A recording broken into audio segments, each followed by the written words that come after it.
चंद्र एक लौता ऐसा ग्रह है, एकमात्र ऐसा ग्रह है जो आपको रोंदू भी बना सकता है, खतरनाक व्यक्ति भी बना सकता है, किराए का कातिल बना सकता है और जोकर भी बनाने की क्षमता रखता है। एक ही व्यक्ति लेकिन अलग अलग व्यक्तित्व में।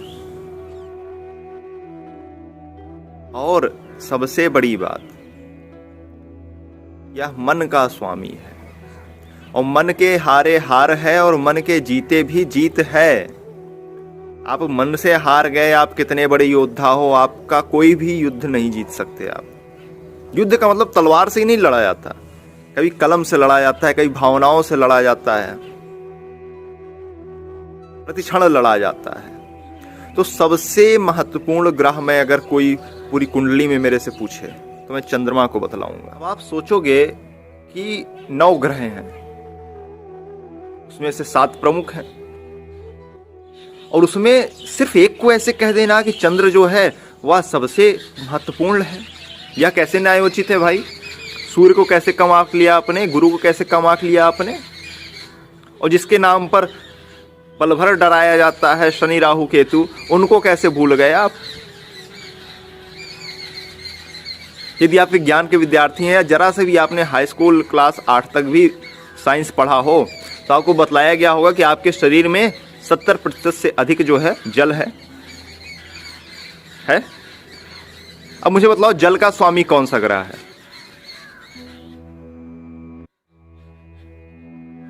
यदि आपके शरीर में 70% का प्रतिनिधित्व जो है वह चंद्र कर रहा है, व्यक्ति कितना भी बड़ा महारथी हो, कितना भी बड़ा बुद्धिमान हो, कितना भी बड़ा टैलेंटेड हो, बुद्धिजीवी हो, प्रज्ञा से भरपूर हो, परंतु उसका मन उसका साथ ना दे, आप मुझे बतलाओ वो क्या करेगा?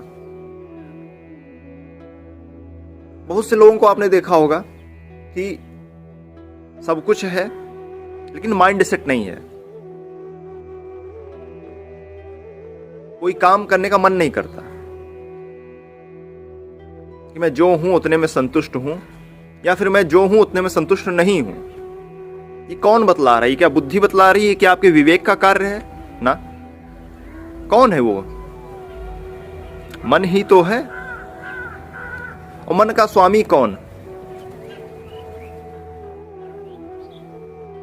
अब आप एक प्रश्न यह भी उठाओगे कि जीवन में गुरु की बड़ी आवश्यकता है, गुरु माने भारी होता है, गुरुता होता है, और बिना शिक्षा के, बिना विवेक के व्यक्ति क्या करेगा, इसलिए गुरु सबसे महत्वपूर्ण है। सही बात है आपकी। अब मुझे बतलाओ, किसी व्यक्ति का पहला गुरु कौन होता है?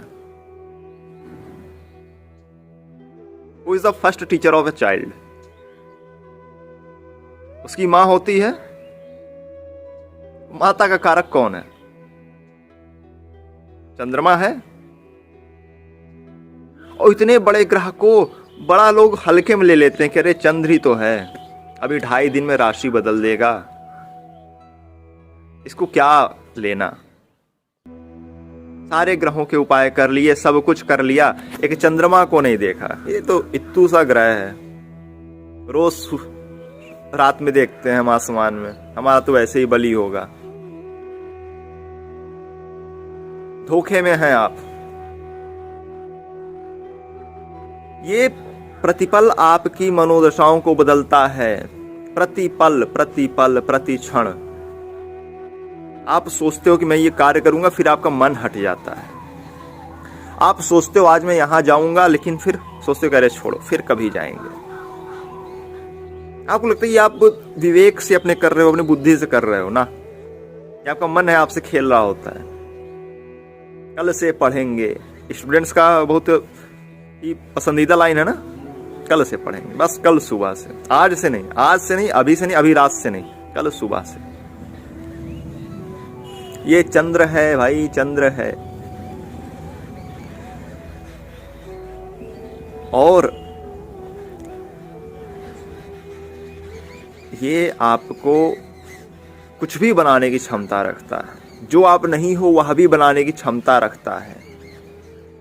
क्योंकि जैसे आप अंदर से होते हो वैसी ही चीजें आप बाहर से अट्रैक्ट करते हो। लॉ ऑफ अट्रैक्शन है, आकर्षण का सिद्धांत, आकर्षण का नियम यही है। जत पिंडे तत् ब्रह्मांडे, शास्त्र भी यही कहता है। तो यदि आप मन से हारे हो, आपको हारे हुए की संगत मिलेगी।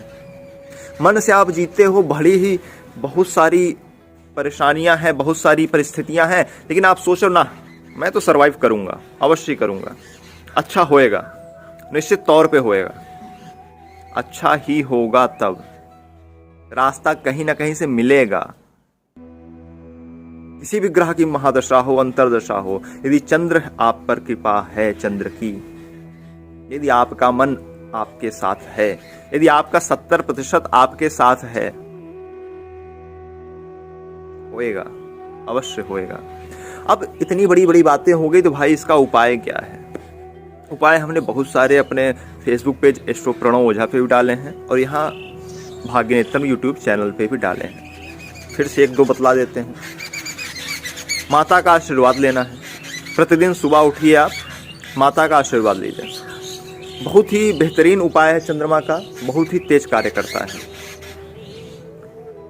घर से निकल रहे हैं, कहीं के लिए जा रहे हैं, माँ का आशीर्वाद लीजिए।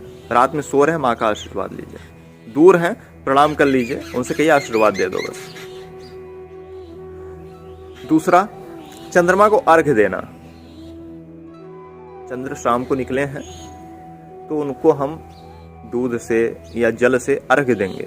उसमें कुछ मीठा भी आप मिला सकते हो, शक्कर हुआ तो उसको मिला के आप उन्हें अर्घ्य दो। जैसे सूर्य को देते हो ना जल, वैसे चंद्रमा को दो, और प्रार्थना करो कि हे चंद्रदेव, हम पर कृपा करो, हम पर कृपा करो, हमसे ना खेलो, हमें अपना दोस्त मान लो, साथी मान लो, हमसे याराना कर लो, लेकिन हमारे होके रह जाओ। देखो धीरे धीरे आप देखोगे कि आपकी मनोदशाएं जो हैं, आपका माइंड सेट जो है क्लियर होता जाएगा, फिर भटकेगा नहीं। सुबह ये, दोपहर को ये नहीं, फिर एक चीज सोचोगे और वो होगी, क्योंकि आपका 70% आपके साथ होगा। और रानी भी कही जाती हैं ग्रहों की चंद्रमा, और रानियों को तो भाई राजा भी इग्नोर नहीं करते। मंत्री सेनापति क्या करेंगे, है ना। चलो आज इतने के साथ इसको शेयर करिएगा, क्योंकि किसी की मनोदशा यदि आपसे सुधरी, फायदा तो आपका भी है और मेरा भी है। ऐसी बात नहीं कि मेरा नहीं है, है ना। चलो जी, जय श्री राधे, नमो नारायणाय, जय श्री राधे।